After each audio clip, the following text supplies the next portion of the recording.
ArcGIS এর যে 4টা মডিউল আছে সেই মডিউলগুলো নিয়ে এখন আলোচনা করা হবে। তো আমরা যদি স্টার্ট মেনুতে গিয়ে অল প্রোগ্রামসে যাই, ArcGIS ইনস্টল করার পরে অল প্রোগ্রামসে গিয়ে ArcGIS এর এই 4টা মডিউল এখানে দেখা যাবে, ArcCatalog, ArcGlobe, ArcMap এবং ArcScene। তো কোন মডিউলের কাজ কি সেটা আমরা একটু ছোট্ট করে জেনে নিই। ArcCatalog-এর কাজ হচ্ছে মূলত ডেটা অর্গানাইজ করা, ডেটা ম্যানেজমেন্ট করা এবং নতুন ডেটা জেনারেট করা। অর্থাৎ আমরা আমাদের উইন্ডোজ অপারেটিং সিস্টেমে যদি এক্সপ্লোরারে যাই তাহলে সেখানে আমরা যেমন বিভিন্ন ফোল্ডার বা বিভিন্ন ডেটা যেমন প্রসেস করে রাখি, তেমনি আমাদের এই ArcCatalog মডিউলে মানে ArcCatalog মডিউলের মাধ্যমে আমরা যে জিওগ্রাফিক ডেটা অর্থাৎ রাস্টার, ভেক্টর বা যে টেবুলার ডেটাগুলো, অ্যাট্রিবিউট ডেটাগুলো থাকবে সেই ডেটাগুলো আমরা অর্গানাইজ করতে পারবো। তো GIS এর রাস্টার ভেক্টরের ডেটাটা আমাদের দুইভাবে আমরা দেখতে পারবো, একটা হচ্ছে স্পেশাল ডেটা এবং একটা হচ্ছে অ্যাট্রিবিউট ডেটা।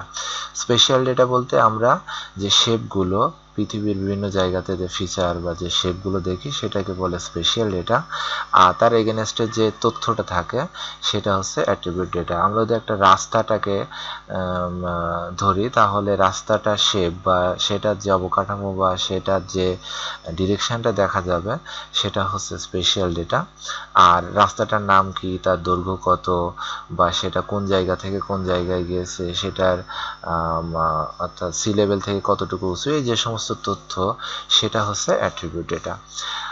এরপরে যদি আমরা ArcGlobe আসি তাহলে সেটা হচ্ছে একটা গ্লোবাল ভিউ, অর্থাৎ অনেকটা গুগল আর্থের মতো।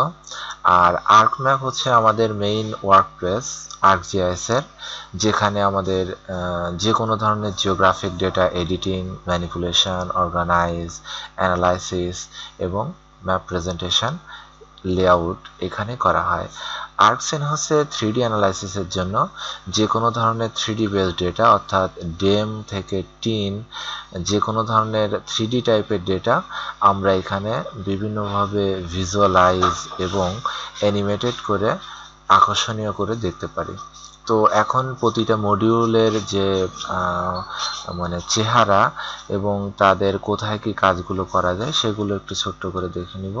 প্রথমে আসি ArcMap-এ। এটা হচ্ছে ArcMap-এর একটা ডিফল্ট ইন্টারফেস। এখানে আমাদের যে কোনো ধরনের জিওগ্রাফিক ডেটা এডিটিং, এটা হচ্ছে আমাদের ভিউয়ার। এই বিভিন্ন ধরনের যে কম্পোনেন্টগুলো থাকবে ArcMap-এর এগুলো পরে দেখাবো। তো এখানে আমরা যে কাজগুলো করতে পারবো সেগুলো একটু বলে, যে কোনো ধরনের data editing, data analysis, data mapping এবং ডেটা ম্যানিপুলেশন, এডিটিংয়ের যত কাজ সেগুলো আমরা আমাদের এই ইন্টারফেস থেকে বা এই মডিউল থেকে করতে পারবো। এরপরে ArcCatalog। তো ArcCatalog-এরও এখানে আমার 3টা জিনিস আছে, একটা হচ্ছে কন্টেন্ট, প্রিভিউ এবং ডেসক্রিপশন। আমাদের মেটাডেটা কারেকশন, ডেটাগুলো দেখা এবং ডেটাগুলো কিভাবে অর্গানাইজ করা যাবে বা নতুন ডেটা কিভাবে ক্রিয়েট করা যাবে সেই জিনিসগুলো আমরা ArcCatalog-এর মাধ্যমে দেখব। এরপরে আসি ArcScene-এ। এটা একটা 3D এনভায়রনমেন্ট, এখানে 3D যাবতীয় কাজ আমরা করব। আর এটা হচ্ছে ArcGlobe, যেটাকে আমরা বলছিলাম যে একটা গুগল আর্থের মতো। এখানে যে ডেটাগুলো আমরা পাবো সেগুলো মূলত ইজরিরি প্রোডাক্ট, যেমন পৃথিবীর মানে যে ম্যাপটা আমরা মানে পৃথিবীর যে চিত্রটা স্যাটেলাইট ইমেজটা যেটা আমরা দেখি সেটা বিভিন্ন অর্গানাইজেশনের আছে, গুগলের আছে, ইয়াহুর আছে, বিইংয়ের আছে।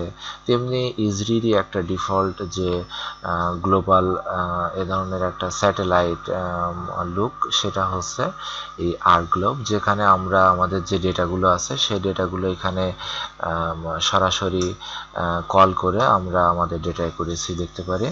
তো মূলত ArcGIS-এর যে 4টা মডিউল সম্বন্ধে সংক্ষিপ্ত ধারণা সেটা এই টিউটোরিয়ালের মাধ্যমে দেওয়া হলো।